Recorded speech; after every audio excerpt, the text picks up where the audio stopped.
नमस्कार दर्शकों, मैं हूं नाविका कुमार और आप जुड़ रहे हैं मेरे साथ सवाल पब्लिक का शो पर। 200 साल हिंदुस्तान पर शासन करने के बाद भारत की आजादी की लड़ाई जब आर या पार के मोड़ में आ गई है तो ब्रिटेन के तब के प्रधानमंत्री ने एक बात कही थी। मैं उसे कोट अनकोट आपके सामने रखना चाहती हूं। अगर भारत को आजाद किया गया तो सत्ता गुंडों और मुफ्तखोरों के हाथ में चली जाएगी। सभी भारतीय नेता बहुत ही कमजोर भूसे के पुतलों की तरह होंगे। लगे हाथ एक और बात जो चर्चिल ने कही थी वो भी आपको बताना चाहती हूं। ब्रिटिश साम्राज्य इतना शक्ति विहीन नहीं हो गया है कि वह भूखे नंगे भारतवासियों को कुचल ना सके। वक्त का पहिया घूमता है। वक्त का पहिया घूम गया है, 180 डिग्री घूम गया है। प्रैक्टिस से हिंदू, स्वभाव से डेमोक्रेटिक भारतीय मूल के ऋषि सुनक उस 10 डाउनिंग स्ट्रीट में बैठेंगे जहां कभी भारतीयों की सीधी एंट्री भी नहीं होती थी। 10 डाउनिंग स्ट्रीट ब्रिटेन के पीएम का सरकारी दफ्तर होता है। यहां बैठे शख्स के हाथ में सिर्फ 7 दशक पहले इतनी पावर होती थी कि वो दुनिया को घुमा दे। उनके साम्राज्य में सूरज का अस्त नहीं होता था, लेकिन हालात अब ये हैं कि मैं कहूंगी कि क्या से क्या हो गया देखते ही देखते। पूरी दुनिया ऋषि सुनक को बधाई दे रही है, साथ में उम्मीद भरी निगाह से देख रही है कि शायद वो ब्रिटेन के सदी की सबसे बड़ी त्रासदी को बाहर निकालने में सफल हो पाए। पाई पाई को मोहताज होने वाली कैटेगरी में जा रहे ब्रिटेन को बचा लें ताकि दुनिया में मंदी आने से बच जाए।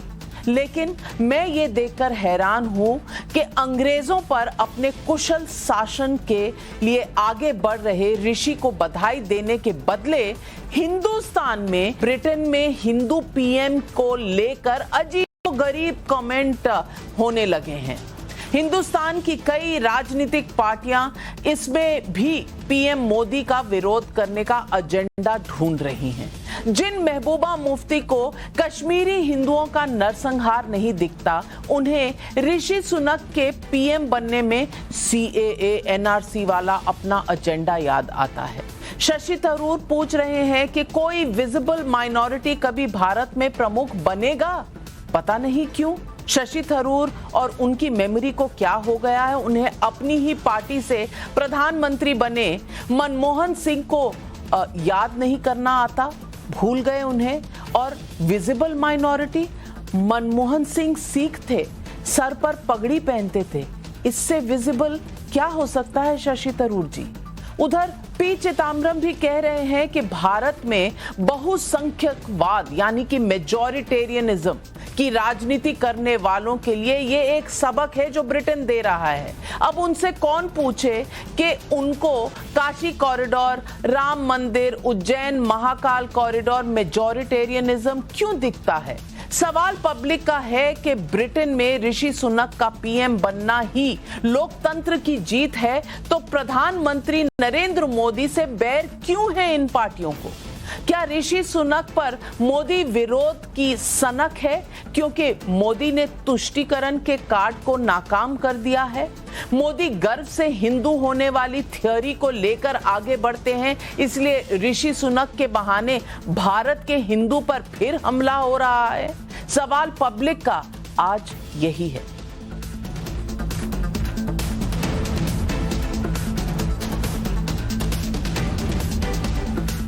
ऋषि सुनक ब्रिटेन के पीएम बने हैं क्योंकि उन्होंने वहां की कंजर्वेटिव पार्टी में खुद के लिए समर्थन हासिल किया है।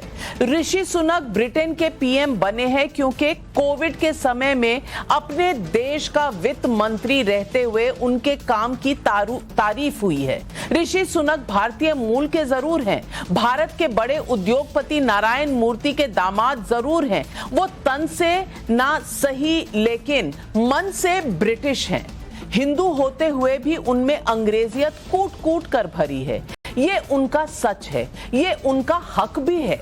लेकिन जिस ऋषि सुनक को ब्रिटेन का माइनॉरिटी बताकर भारत के प्रधानमंत्री नरेंद्र मोदी पर निशाने साधे जा रहे हैं, उन्हें मोदी युग में भारत के लोकतंत्र से क्या दिक्कत है?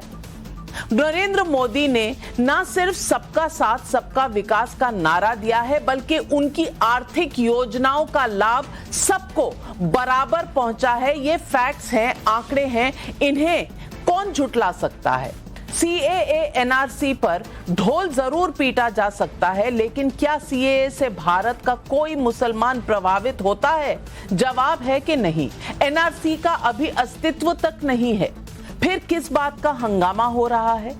जिन्हें अयोध्या, काशी, उज्जैन में प्रधानमंत्री नरेंद्र मोदी की पूजा से दिक्कत है, उनके पास इस बात का कोई जवाब नहीं है कि अगर ये सही नहीं तो इफ्तार पर जाना कैसे सही हो सकता था, और ये बात कैसे इनकार की जा सकती है कि सनातन भारत की परंपरा है। अगर ऐसा नहीं होता तो संविधान की मूल प्रति पर राम दरबार की तस्वीर नहीं होती। ऋषि सुनक को कांटों भरा ताज हासिल हुआ है। उनसे पहले ब्रिटेन के PM बनी लिज ट्रस को 1.5 महीने के भीतर ही ब्रिटेन की सत्ता गंवानी पड़ी, क्योंकि उनके आर्थिक कार्यक्रमों में ब्रिटेन में हंगामा खड़ा हो चुका था। और यहाँ भारत में जो लोग ऋषि सुनक के बहाने मोदी पर हमला कर रहे हैं, वो भूल रहे हैं कि मोदी युग में ही ब्रिटेन को पीछे छोड़कर भारत दुनिया की 5वीं बड़ी अर्थव्यवस्था बनी है। मोदी के कोविड मैनेजमेंट की तारीफ WHO से लेकर वर्ल्ड बैंक तक ने की है। हाँ, जरूर रुपया कमजोर हुआ है, लेकिन महंगाई भी बढ़ी है। लेकिन दुनिया के अन्य देशों की तुलना में इन मोर्चों पर भी भारत की स्थिति बेहतर है। क्या इसलिए मोदी को उनके गवर्नेंस पर नहीं, उनकी हिंदू आस्था पर घेरा जा रहा है? और क्या मोदी को घेरने के चक्कर में भारत के लोकतंत्र पर ही जाने अनजाने निशाना साधा जा रहा है? मैं आपको शशि थरूर का एक पुराना बयान सुनवाना चाहती हूँ। ये बयान खुद थरूर को एक्सपोज करेगा। million a year. But the fact is that the last elections 5 years ago gave the world the extraordinary phenomenon of an election being won by a woman political leader of Italian origin and Roman Catholic faith, Sonia Gandhi, who then made way for a Sikh, Manmohan Singh, to be sworn in as Prime Minister by a Muslim, President Abdul Kalam, in a country 81% Hindu. जो लोग BJP पर मुस्लिम विरोधी होने का आरोप लगाते हैं, उन्हें APJ अब्दुल कलाम का राष्ट्रपति बनना क्यों याद नहीं आता? एक और मनमोहन सिंह थे, जिन्होंने कहा था कि देश के संसाधनों पर पहला हक अल्पसंख्यकों का है, तो दूसरी ओर नरेंद्र मोदी है, जिनकी सरकार ने 2014 से 19 के बीच अल्पसंख्यक कल्याण के लिए 22,000 करोड़ रुपए खर्च किए हैं। एक और सेक्युलर राजनीति का दम भरने वाली सरकारें थी, जहां वृद्ध शाहबानों को गुजारा भत्ता देने का सुप्रीम कोर्ट का आदेश संसद से बदला जाता था, तो दूसरी ओर मोदी सरकार है, जहां 3 तलाक रोकने के लिए कानून बनता है। लेकिन ऋषि सुनक के बहाने जब मोदी को घेरने की कोशिश हुई है, तो बीजेपी नेताओं की ओर से पलटवार में देरी नहीं हुई। APJ का नाम कौन थे? योग्य राष्ट्रपति, लोकप्रिय राष्ट्रपति।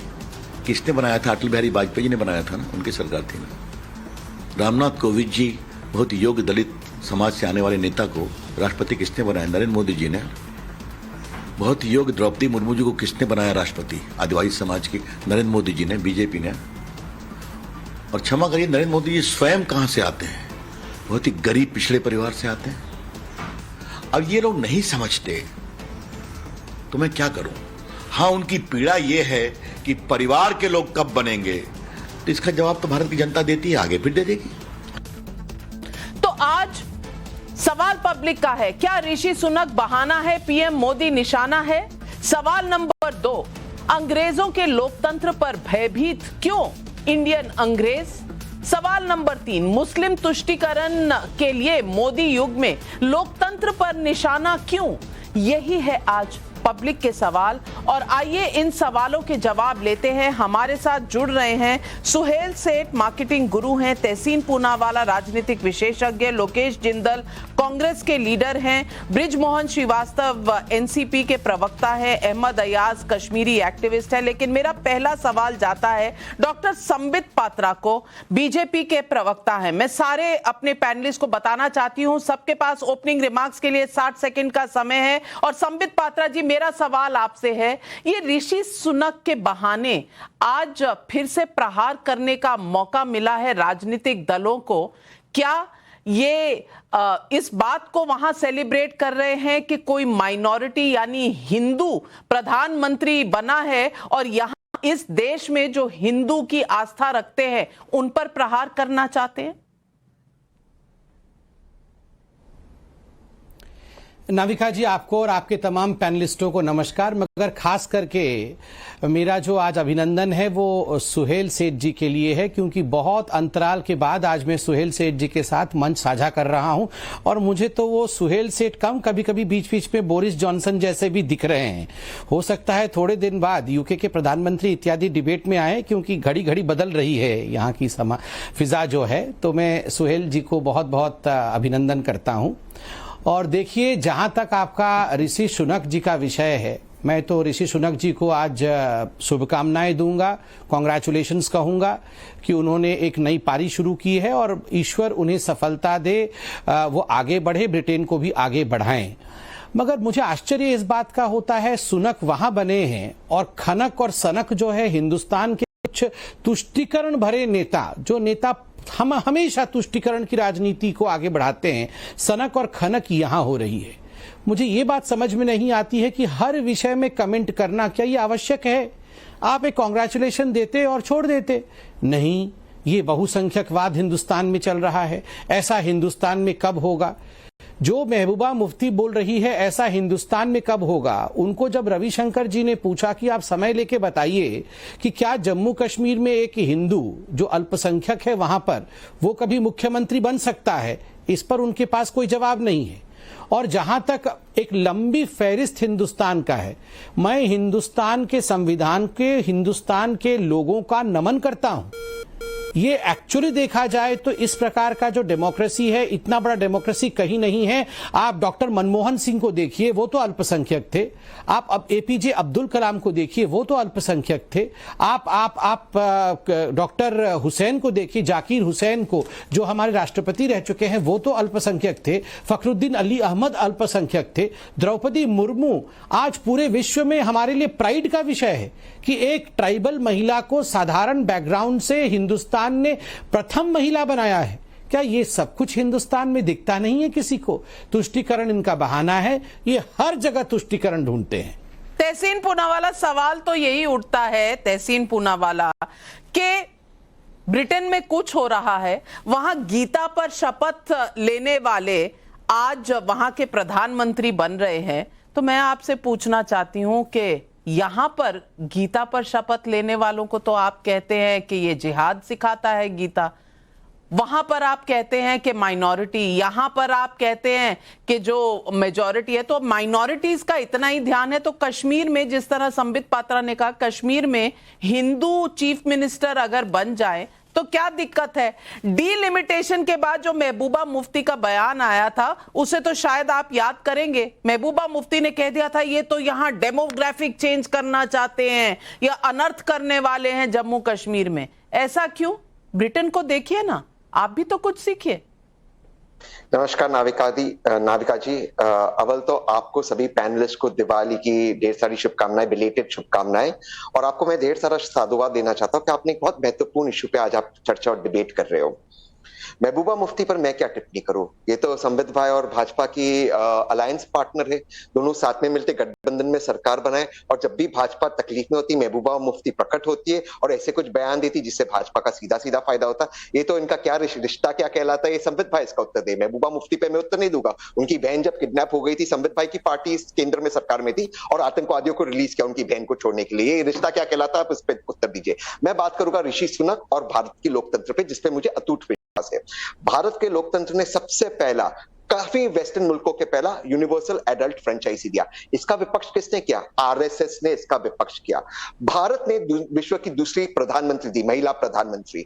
इसका अपमान किसने किया? गूंगी गुड़िया इंदिरा जी को कौन बुलाता था? भारतीय जनता पार्टी, भारतीय जनसंघ।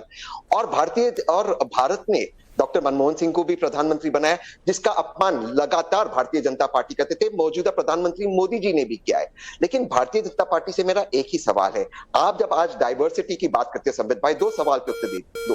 बीजेपी की महिला अध्यक्ष कब बनेगी? और दूसरा, आरएसएस में एक ओबीसी या एससी कब आरएसएस का अध्यक्ष बनेगा, लीडर बनेगा? ये आप इसका उत्तर दे दीजिए, क्योंकि डाइवर्सिटी में आप विश्वास नहीं करते। और अगर आप करते हो, मैं आपको आज चैलेंज देकर अपनी बात समाप्त करता हूं, आप महिला रिजर्वेशन बिल पास की दीजिए। राज्यसभा में वो जीवित है और बिल खत्म नहीं होता राज्यसभा में, लोकसभा में आपका बहुमत है। अगर आप डाइवर्सिटी में विश्वास करते हो, महिला रिजर्वेशन बिल पास कर दीजिए। चलिए, आपने सवाल उठाए हैं सीधे बीजेपी आरएसएस पर, तो मैं संबित पात्रा को समय देती हूं आपको जवाब देने का, इससे पहले कि मैं आगे बढ़ूं। संबित पात्रा जी। देखिए नाविका जी, इस देश के लोकतंत्र पर, इस देश के सोच पर जो लोग सवाल उठाते हैं, मैं उनसे एक सीधा सवाल पूछता हूं।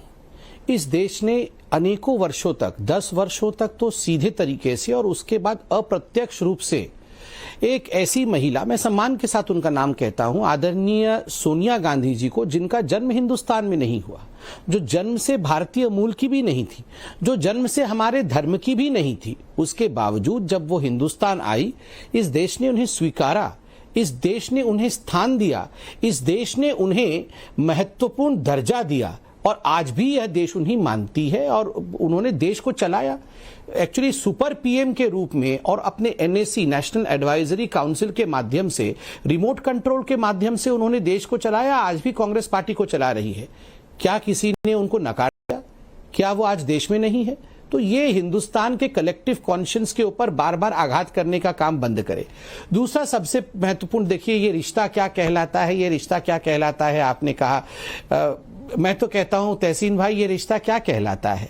आपके खुद के भाई और हम सबके चहेते शहजाद पूनावाला, वो तो कांग्रेस के अध्यक्ष बनना चाहते थे, माइनॉरिटी से आते हैं, आपके भाई भी हैं। क्या हश्र किया कांग्रेस पार्टी ने आपके खुद के भाई का? उनको बाहर निकाल दिया, उनके साथ बदसलूकी की। अरे उनका गुनाह क्या था? वो कांग्रेस के अध्यक्ष के नाते खड़ा होना चाहते थे, चुनाव में भाग लेना चाहते थे। मैं तो चाहूंगा कि आप आज इस पे बोलें कि कांग्रेस में चिदम्बरम साहब और बाकी सारे लोग, शशि थरूर जो इतना ट्वीट टाट कर रहे हैं, वो उस समय कहां थे जब शहजाद पूनावाला प्रेसिडेंट के पोस्ट के लिए खड़े हो रहे थे? ये बड़ी बड़ी बातें करना, सुनक के विषय में बोलना, वो तो ठीक है, घर के पूनावाला के विषय में तो बताएं आप। उत्तर दे देता हूं, 10 सेकंड दीजिए, उत्तर दे देता हूं। शहजाद को अगर बनना था कांग्रेस का अध्यक्ष, 10 डेलीगेट की सिग्नेचर लिया था, वो ला नहीं पाया। लेकिन भाजपा जहां पे चुनाव नहीं होता अध्यक्ष के लिए, आप बना दीजिए उसके अध्यक्ष। प्रवक्ता क्यों बनाया उसे? बना दीजिए अध्यक्ष। चलिए इस बात को यहीं छोड़ते हैं। लेकिन मैं लोकेश जिंदल जी से पूछना चाहती हूँ। लोकेश जिंदल जी, बड़ी बड़ी बातें, चाहे थरूर जी को सुन लीजिए, चाहे चिदम्बरम जी को सुन लीजिए, अल्पसंख्यकों की इतनी चिंता आपके मन में है, होनी भी चाहिए, हर भारतवासी के मन में होनी चाहिए।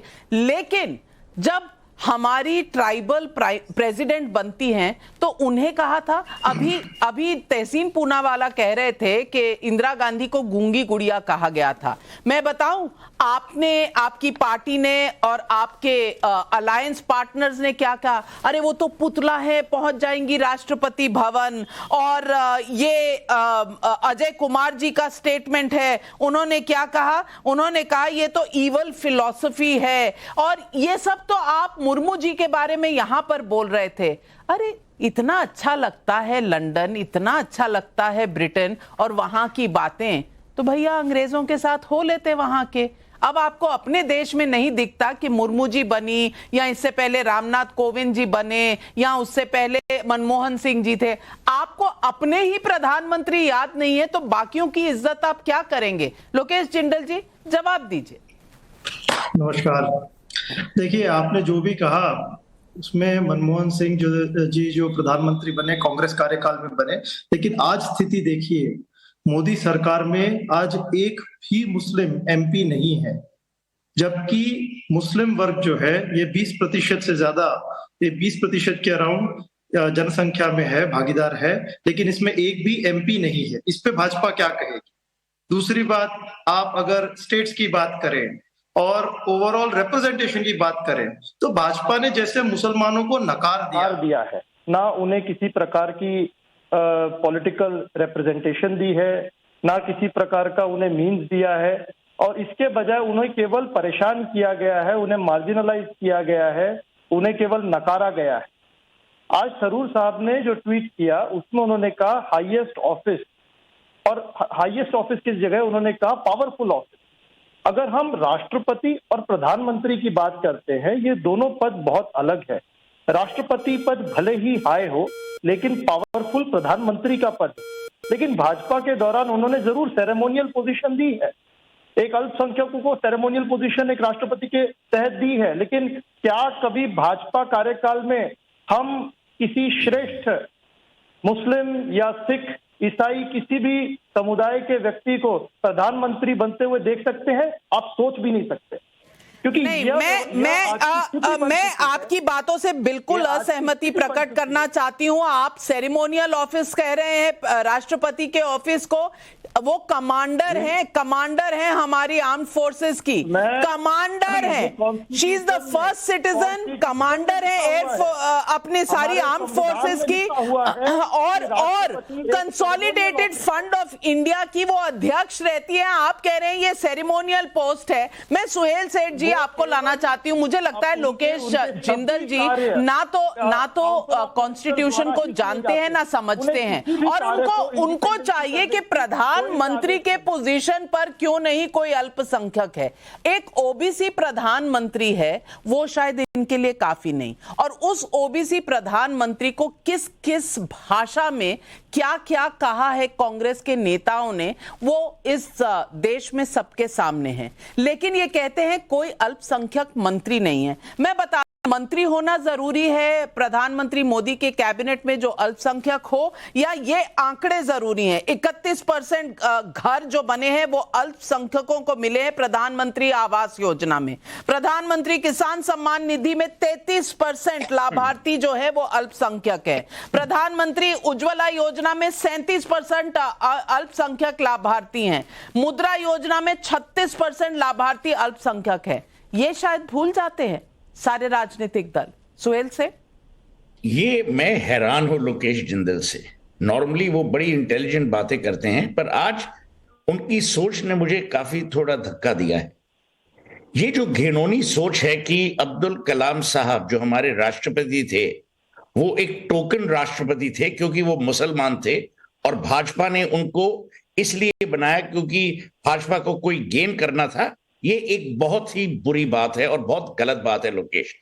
वो हमारे सबसे प्रिय राष्ट्रपति रह चुके हैं। नंबर 1, नहीं मैंने आपको इंटरप्ट नहीं किया, उंगली नीचे करो। नंबर 2, जो आप कह रहे हो मैं उससे कभी नहीं सहमत हूं, और मैं किसी पार्टी का नहीं हूं। आपकी पार्टी ने 60 साल रूल किया, आपने अल्पसंख्यक मुसलमान प्राइम मिनिस्टर को क्यों नहीं बनाया? नहीं बनाया आपने अपीजमेंट की गेम फॉलो की। नंबर 3, मुझे हैरानी है कि आप जैसा एक व्यक्ति, इंटेलिजेंट आदमी, पढ़ा लिखा आदमी, आज इस टेलीविजन प्रोग्राम पे ये बोल के जाएगा कि देखिए हमारे देश की डेमोक्रेसी कुछ नहीं है क्योंकि एक मुसलमान भी नहीं है भारतीय जनता पार्टी में लोकसभा या राज्यसभा में। क्यों हो भाई, क्यों हो? संविधान कहता है कि होना चाहिए। संविधान क्या ये कहता है कि हर पार्टी से 10, 20, 30 मुसलमान होने चाहिए, 10, 20, 30 सिख होने चाहिए? आप संविधान का अपमान कर रहे हैं। संविधान कहता है कि लोकसभा और राज्यसभा में वही लोग आएंगे जो चुन के आएंगे या नॉमिनेटेड एमपीज होंगे। क्या उल्लंघन हुआ है संविधान का? कौन सी लॉजिक से आप ये डिफेंड करोगे कि भाई, और यही है लोकेश मेरे भाई, यही सोच है जो इस देश को बंटवारे के ओर पुश कर रही है, डिविजिव पॉलिटिक्स। आप जब ऐसा सोचते हैं तो लोगों के मन में ये आप सोच डाल देते हैं कि भाई देखो भारतीय जनता पार्टी में कोई मुसलमान नहीं है, भारतीय जनता पार्टी का कोई मुस्लिम कैंडिडेट नहीं है राज्यसभा लोकसभा में। आप देश को हिंदू मुसलमान के दायरे से क्यों देखते हो? भारतीय जनता पार्टी का नेता प्रधानमंत्री है कि नहीं? वो चुन के आया था। नरेंद्र मोदी चुन के आया था। नरेंद्र मोदी का सरनेम मोदी था, गांधी नहीं है। बिल्कुल, आपके 60 सेकंड समाप्त हुए। सुहेल सेठ जी, मैं अहमद अयाज से पूछना चाहती हूँ। अहमद अयाज, क्या जम्मू में पर निर्भर करता है कि किस तरह का टिकट लोकेश जी, मैं आपके पास आऊंगी, दोबारा आऊंगी, लेकिन अहमद अयाज जी, मैं पूछना चाहती हूं, ये कहां तक सही है जो महबूबा मुफ्ती जी ने कहा है? मैं सीधा सवाल आपसे पूछना चाहती हूं कि क्या अल्पसंख्यक कमीशन बनाने से जिन्होंने इनकार किया जम्मू कश्मीर में, क्या उन्हें यह हक बनता है यह पूछने का कि हमारे देश में अल्पसंख्यक जो हैं वो साइडलाइन किए जा रहे थे? जब महबूबा मुफ्ती चीफ मिनिस्टर थी, माइनॉरिटीज कमीशन नहीं लगाया। आपने हिंदुओं को जम्मू कश्मीर में माइनॉरिटी स्टेटस भी नहीं दिया। मैं पूछना चाहती हूं, कभी भी कश्मीरी पंडितों के, कश्मीरी हिंदुओं के नरसंहार पर जिन्होंने कभी कुछ कहा नहीं, उनको माना ही नहीं कि यह नरसंहार था, वो आज बात कर रहे हैं अल्पसंख्यकों की क्या हालत है? देखिए, पहली बात जो आपने पूछी कि क्या उसको ये कहने का हक है या नहीं है, यहाँ हर एक बाशिंदे का हक है कि वो बात करे, क्योंकि इस चीज़ का हक आईन देता है, तो कोई बात कर सकता है। तो उसमें मुझे नहीं लगता कि उसमें कोई परेशानी होनी चाहिए। और इससे भी परेशानी ना होनी चाहिए कि अगर कोई सही बात करता है, सियासी इख्तलाफत को एक साइड छोड़ के, नज़रियाती इख्तलाफत को एक साइड छोड़ के, इससे मतलब है मेरा आइडियोलॉजिकल डिफरेंसेस या पॉलिटिकल डिफरेंसेस, उसको एक तरफ छोड़ के अगर कोई भी, मेरा यहाँ महबूबा मुफ्ती से मतलब नहीं है, कोई भी सही बात करता है, चाहे भी कोई हो, और मुझे लगता है वो सही बात को पकड़ना चाहिए। अगर हम महबूबा मुफ्ती की बात ले लेंगे कि भाई यूके का रेफरेंस देकर उसका ये कहना है कि यहाँ की जो माइनॉरिटीज़ है उनको उस लिहाज से रिप्रेजेंटेशन नहीं दी जाती है, किसी हद तक ये सही माना जा सकता है। क्योंकि अगर आप देखोगे कि हिंदुस्तान में आज तक सेकंड लार्जेस्ट जो यहाँ की माइनॉरिटी है वो मुस्लिम्स की है, और हिंदुस्तान में आज तक एक भी प्राइम मिनिस्टर आपको मुस्लिम नहीं मिलेगा। और अगर हम ये कहेंगे कि चूंकि मुस्लिम्स बजाय खुद माइनॉरिटी में है तो वो डायरेक्टली चुन के नहीं आता है, लेकिन इसमें क्या होता है, जो सबको मालूम है कि यहाँ डायरेक्टली इलेक्शन प्राइम मिनिस्टर का नहीं होता है, बल्कि एमपीज को चुना जाता है।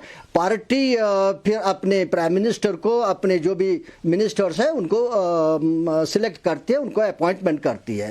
तो इस दूसरा पहलू जो है, किसी हमारे दोस्त पैनलिस्ट ने बताया कि यहाँ डायरेक्टली होता है इलेक्शन, लेकिन आपको ये मालूम होना चाहिए कि राज्यसभा में जो भी मेंबर्स हैं वो नॉमिनेटेड होते हैं, और उसमें पॉलिटिकल पार्टी जो at the helm of affairs हों उनका भी हक बनता है, वो भी उनको नॉमिनेट कर लेते हैं। लिहाजा जब अगर पॉलिटिकल पार्टीज के पास ये प्रोविजन है, वो आराम से इस चीज को देख नॉमिनेशन कैसे होता है? या तो इलेक्टेड मेंबर आता है, या तो इलेक्टेड मेंबर आता है और एमपी का दल उसको चुन के अपना लीडर बनाता है। कभी कभी मनमोहन सिंह जैसी अपॉइंटमेंट भी होती है, मैं इससे बिल्कुल मानती हूं, लेकिन मेरा सवाल छोटा सा है और ये इसका जवाब मुझे नहीं मिल रहा। क्या जम्मू कश्मीर का चीफ मिनिस्टर हिंदू हो सकता है या नहीं? इसको नकारने वाले वहां जो बैठे हुए हैं, क्या आज मानेंगे कि वहां पर भी हिंदू सीएम होना चाहिए? हाँ या ना में जवाब दे दीजिए अयाज साहब।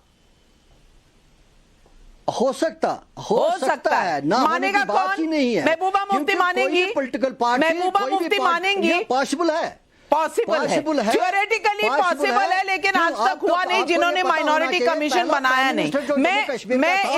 मैं बृजमोहन श्रीवास्तव जी आपसे पूछना चाहती हूँ, लोकेश जिंदल जी का कहना है टोकनिज्म। मैं टोकनिज्म पर वापस लौट कर आती हूँ और टोकनिज्म में पूछना चाहती हूँ, क्या राष्ट्रपति इस देश के सिर्फ टोकन होते हैं?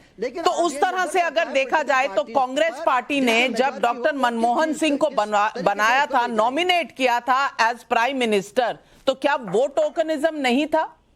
तहसीन पूनावाला, मैं आपसे पूछती हूं, क्या वो टोकनिज्म नहीं था? नहीं, बिल्कुल नहीं, क्योंकि आपको एक चीज बता दूं बड़ी विनम्रता से, मनमोहन सिंह जी को इलेक्ट किया गया था, जो कांग्रेस के एमपी चुनते आए थे, 140 अराउंड 140 एमपीज उस वक्त चुन के आए थे। बाकायदा सीपी कांग्रेस वर्किंग कमेटी की मीटिंग हुई, सारे एमपीज को बुलाया गया और इलेक्शन से वो चुने गए थे।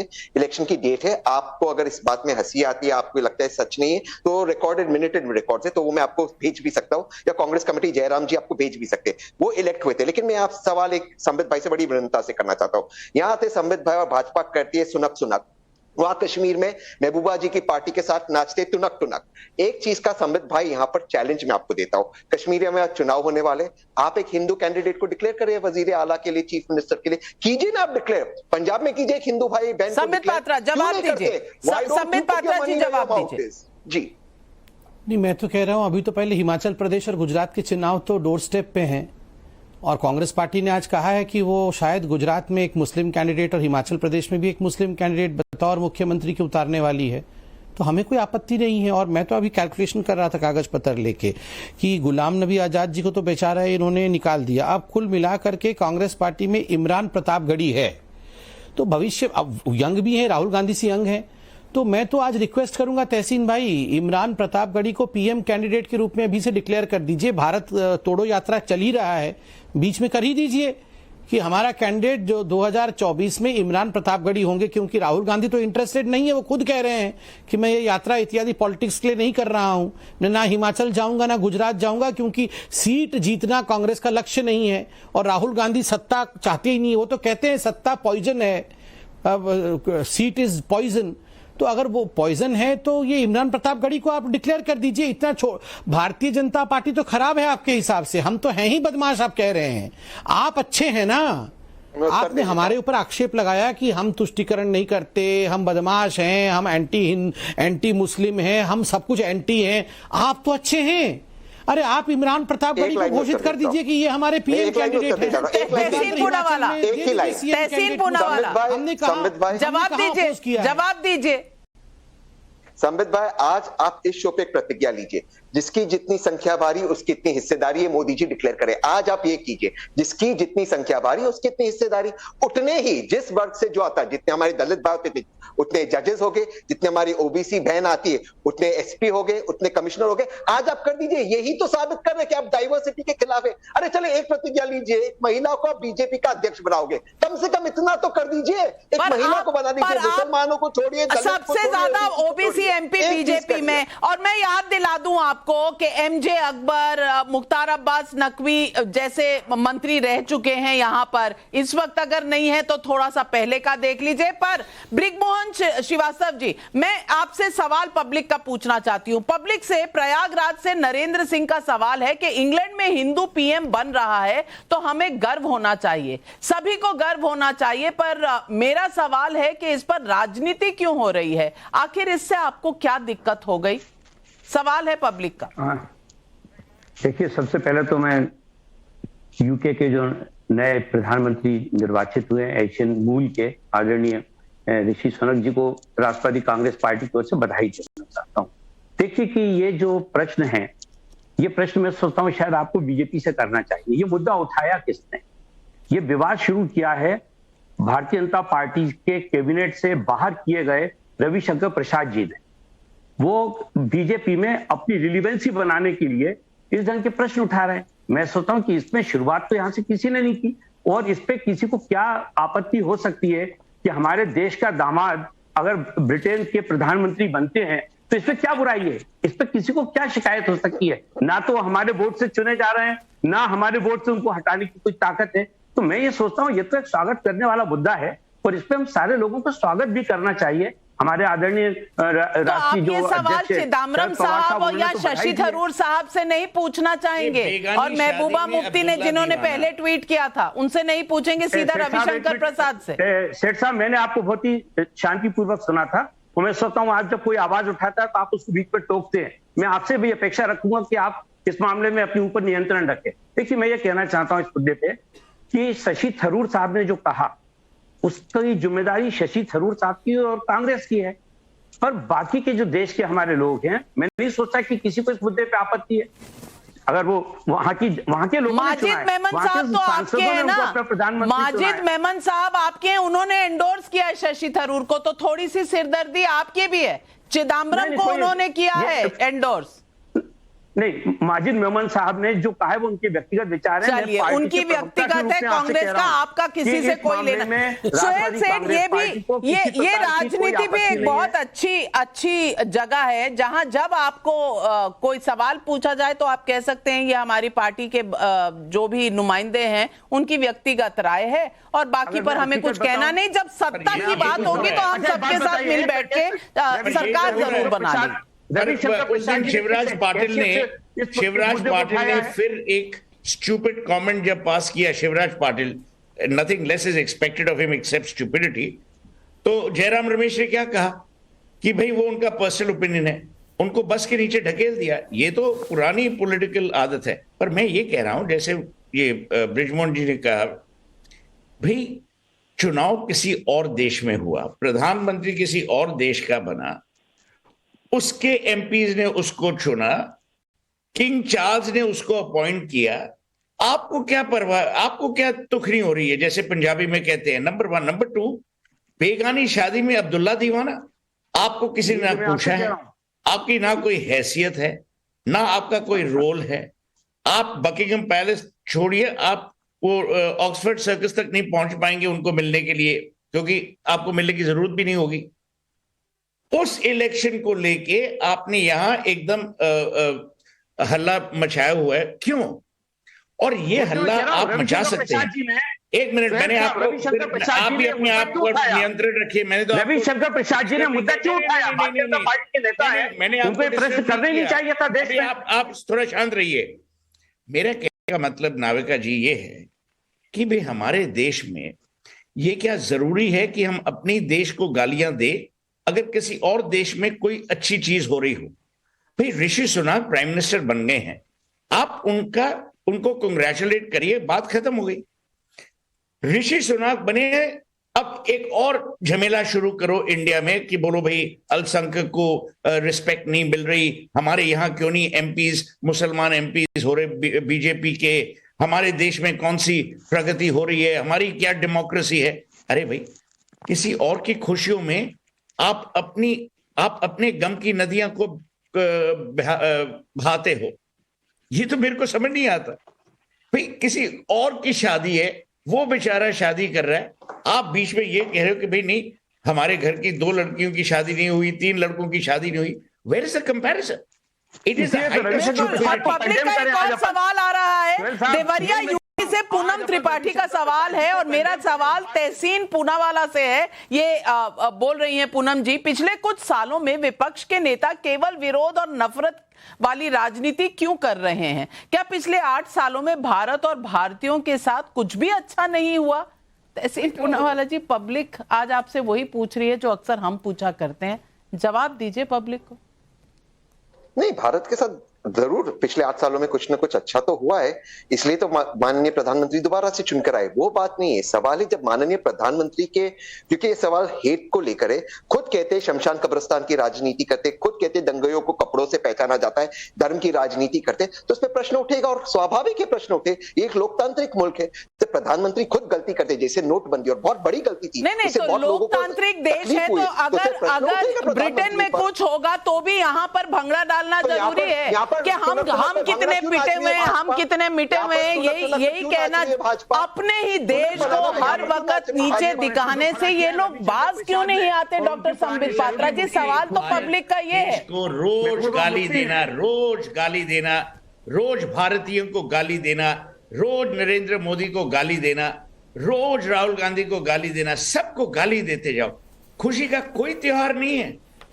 हमारी पंजाबी में वो कहावत है, सिर्फ स्यापा ही स्यापा।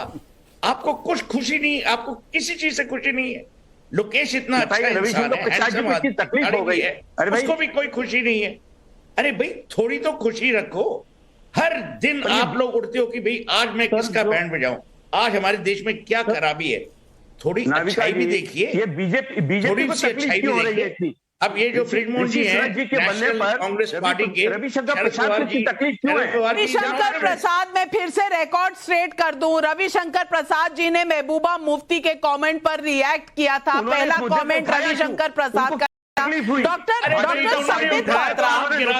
संबित पात्रा, ये बात मुझे समझ नहीं आ रही कि बृजमोहन श्रीवास्तव जी को शशि थरूर का ट्वीट नहीं दिखा, पी चिदम्बरम का नहीं दिखा, माजिद मेमन का नहीं दिखा, महबूबा मुफ्ती का नहीं दिखा, इनकी गाड़ी और इनकी सुई अटक गई है रविशंकर प्रसाद जी पर। ऐसा क्यों है?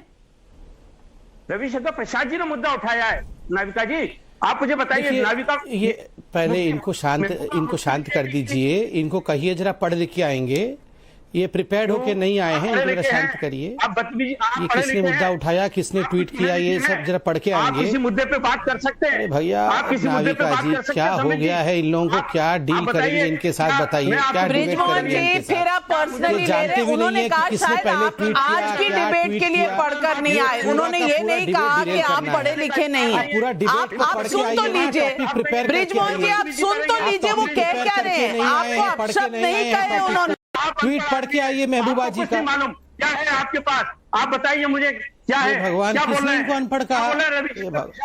पढ़ के बताइए थोड़ा। ऐसे लोगों के साथ तो डिबेट नहीं कर सकते हैं, आवाज को कम करिए ताकि मैं शांति से बोलूं। बृजमोहन जी आराम से आप पढ़िए। रविशंकर जी का ट्वीट पहला ही महबूबा मुफ्ती के नाम से शुरू हो रहा है। डॉक्टर पात्रा आराम से, 1 मिनट डॉक्टर पात्रा। हाँ जी, आराम से देखिए, मैं उत्तर देता हूं कि आखिर ऐसे क्यों हो रहा है। नाविका जी, मैं उत्तर देता हूं कि आखिर ऐसा क्यों हो रहा है। ये अगर अफ्रीका के किसी जंगल के अंदर भी गलती से दाल में नमक कम हो जाए तो ये जो सब लिबटार्ड्स बैठे हुए हैं ना, ये उसमें भी इस्लामोफोबिया ढूंढ लेंगे। अगर गलती से कोई व्हेल मछली जो है वो दाएं जाने के बदले बाएं चली जाए प्रशांत महासागर में, तो उसमें भी इस्लामोफोबिया कैसे आया है वो ढूंढ लेंगे। और इस्लामोफोबिया ढूंढने के बाद उसे कैसे नरेंद्र मोदी, आरएसएस और भारत के साथ जोड़ना है, ये सारा प्रपंच ये लोग करके अपने पैर पे ला कुल्हाड़ी मार बताइए, चुपचाप शांति से छोड़ दीजिए। मेरे प्रश्न का जवाब है कि आप बताइए रविशंकर प्रसाद जी ने मुद्दे को क्यों उठाया, ये बताइए देश को। अरे भैया, जस्टिस बृजमोहन जी सुनिए, जस्टिस बृजमोहन जी, मिलॉर्ड जस्टिस बृजमोहन जी सुनिए, जस्टिस साहब कमाल है। अब आप किस तरह की भाषा इस्तेमाल कर रहे हैं बृजमोहन श्रीवास्तव जी? आप ही ने कहा था कि भाषा पर नियंत्रण रहना चाहिए। को आप डिबेट पे बुलाते हैं, निकाला था कि नहीं रविशंकर प्रसाद जी कैसे लोगों के साथ हमें डिबेट करना पड़ता है। चलिए मैं सबका स्वेटर डाउन कर रही हूँ। संबित पात्रा जी, आप अपना बात पूरी कीजिए, सवाल और भी हैं। संबित पात्रा जी। देखिए नाविका जी, रविशंकर प्रसाद जी ने महबूबा मुफ्ती के ट्वीट पे कमेंट किया। जब महबूबा जी ने कहा कि यदि हिंदुस्तान में कैसा लोकतंत्र है कि यहां एक माइनॉरिटी आगे नहीं बढ़ सकता है, उस पे कमेंट करने का काम रविशंकर प्रसाद जी ने बहुत सलीके से और अच्छे तरीके से किया। उससे पहले कांग्रेस के दिग्गज नेताओं ने, शशि थरूर, चिदम्बरम इत्यादि सबने इस विषय पर हिंदुस्तान के लोकतांत्रिक प्रक्रिया पे तंज कसने का काम कर लिया था। मुझे आश्चर्य इस बात का होता है कि हम खाते इस देश का हैं।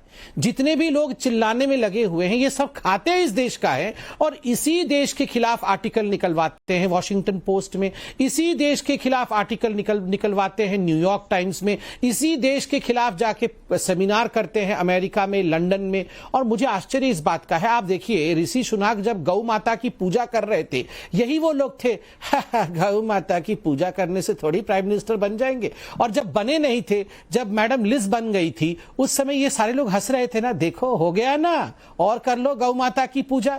अरे इस हिंदुस्तान में कांग्रेस पार्टी ने भरे चौराहे पे गौ माता को काटा। राहुल गांधी से पूछ करके, राहुल गांधी के परमिशन से उनके युवा मोर्चा के अध्यक्ष ने खुद अपने हाथ में चाकू लेकर गौ माता के सर को काटा। और वही भारत जोड़ो आंदोलन में राहुल गांधी के साथ खड़े हुए। उसके बावजूद राहुल गांधी भारत जोड़ो यात्रा में ऐसे ही लोगों के साथ घूमे भी हैं। जी नहीं, देखिए ये इस तरह की बयानबाजी और मैं आप इनको फ्री हैंड मत जस्टिस दीजिए। ब्रिजमोहन ये जी से कुछ किसी भी कहना प्रकार चाहता का हूं। झूठा आरोप लगाए और इन पर मैं कोई जस्टिस नियंत्रण ना हो। नाविका जी और 5 सेकंड है मेरा, ये 5 सेकंड, वापस 5 सेकंड लेना चाहूंगा। मैं अपने बड़े भाई ब्रिजमोहन जी से कुछ कहना चाहता हूँ। नाविका जी, जी। ब्रिजमोहन क्या देखिए, सीधा सादा जवाब है। मैं 5 चोर की सेकंड दाढ़ी लूंगा, में 5 नहीं सेकंड था। इनका जब फेडर हमने डाउन रखिए जरा। एक सपना 5 देखा सेकंड भारत के लिए, लूंगा, क्या ऐसा नाविका जी भारत और में संभव है, तो इनके मिनिस्टर को मिर्ची लग गई, इनके मिनिस्टर रिएक्ट करने लग गए। इनके मिनिस्टर कहते हैं कि भाई आपने भारत के लोकतंत्र पे प्रश्न खड़ा नाविका कर जी दिया। जरा, भाई, हम चलिए, तो नाविका जी जरा देखेंगे, इनका आपके फेडर को प्रस्ताव में और हो। चलिए, आपने सपना तो देखा, आपने सपना तो देखा। आपका सवाल ब्रिजमोहन जी से क्या है? डॉक्टर पात्रा पूछिए। मेरे को भी जवाब देने का मौका दीजिएगा। बिल्कुल। देखिए मैं तो बहुत छोटा व्यक्ति हूं, ब्रिजमोहन जी तो बहुत बड़े व्यक्ति हैं। मैं भी बहुत छोटा हूं। कोई एक सुझाव है ब्रिजमोहन जी, आप अच्छा चाहते हैं। मैं तो कह रहा हूं कि शरद पवार जी को हटाइए, नवाब मलिक जी को बनाइए। जो आप कह रहे हैं वो करके दिखा दीजिए। अभी दूध का दूध पानी का पानी, सब कुछ खत्म, डिबेट ही खत्म। आप बोलिए शरद पवार जी क्या कह रहे हैं? वो तो मेजोरिटी कम्युनिटी से आते हैं। नवाब मलिक को लाइए। मैं कह रहा हूं ना, आप बनिए। नवाब मलिक जिंदाबाद तो बोलिए एक बार कि नवाब मलिक हमारे अध्यक्ष होंगे। बनाइए ना, अरे बनाइए ना नवाब मलिक को अध्यक्ष। चलिए, कांग्रेचुलेशन, वाह वाह। नवाब मलिक को अध्यक्ष बनाने के लिए ब्रिजमोहन जी तैयार हुए। Breaking news.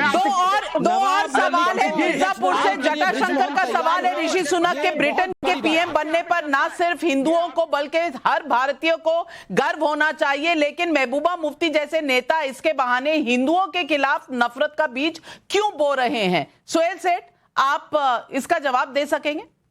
नहीं, नफरत के बीज इसलिए आप प्लांट कर रहे हो क्योंकि अब रियल मुद्दों पे आप ऑपोजिशन गवर्नमेंट को नहीं टैकल कर सकती, और अगर नहीं टैकल कर सकती आप तभी देखिए नाविका जी, ये ह्यूमन साइकोलॉजी है।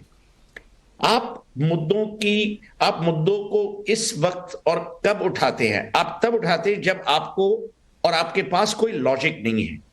आप मोदी जी के खिलाफ कुछ भी नहीं कर सकते, इलेक्शंस भी नहीं जीत पाते, आप उनकी पॉलिसीज को नहीं क्रिटिसाइज करते। आपने मनरेगा सोचा था, उन्होंने इंप्लीमेंट किया। आपने आधार की सोच डाली थी, उन्होंने इंप्लीमेंट किया। आप क्या उनको गालियां दोगे कि भाई आप कारगिल क्यों गए सोल्जर्स के साथ? आप क्या उनको गाली दोगे कि भाई आपने 75,000 पीपल को जॉब्स क्यों दी? जब कोई रियल मुद्दे नहीं होते तो आप तब ऑपोजिशन बिलीव्स कि उनका काम ही अपोज करना है, पर ये गलत है। ऑपोजिशन का बिल्कुल अपोज करते करते विपक्ष के सवाल जो हैं वो कहीं ना कहीं इस तरह की लोगों में स्थिति बना देते हैं मन में कि आप उठा रहे हैं ये सवाल, तो क्यों? आपके पास मुद्दों की कमी है? आपके पास ब्रिटेन के सुनक के प्रधानमंत्री बनने के बाद सिवाय नरेंद्र मोदी पर उंगली उठाने के और कोई माजरा और कोई सोच है? और आज जब पब्लिक भी पूछ रही है यही सवाल, तो लोगों को ये याद रखना चाहिए कि लोकतंत्र में जनता के पास ये अधिकार होता है कि वो जिसे चाहे पीएम चुने, जिसे चाहे विपक्ष में बिठाए।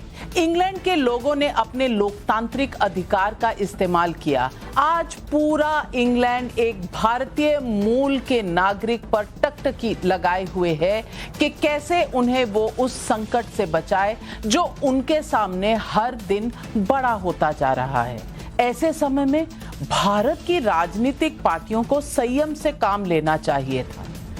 ब्रिटेन में जो हो रहा है उसे देखते, मुबारकबाद देते, भारत की पूरी सिविलाइजेशन पर गर्व करते, लेकिन यहां पर इफ बट वाला फिर वही सवाल, फिर वही उंगलियां, फिर वही नरेंद्र मोदी को कटघरे पे खड़ा करना क्योंकि कुछ हुआ है ब्रिटेन में।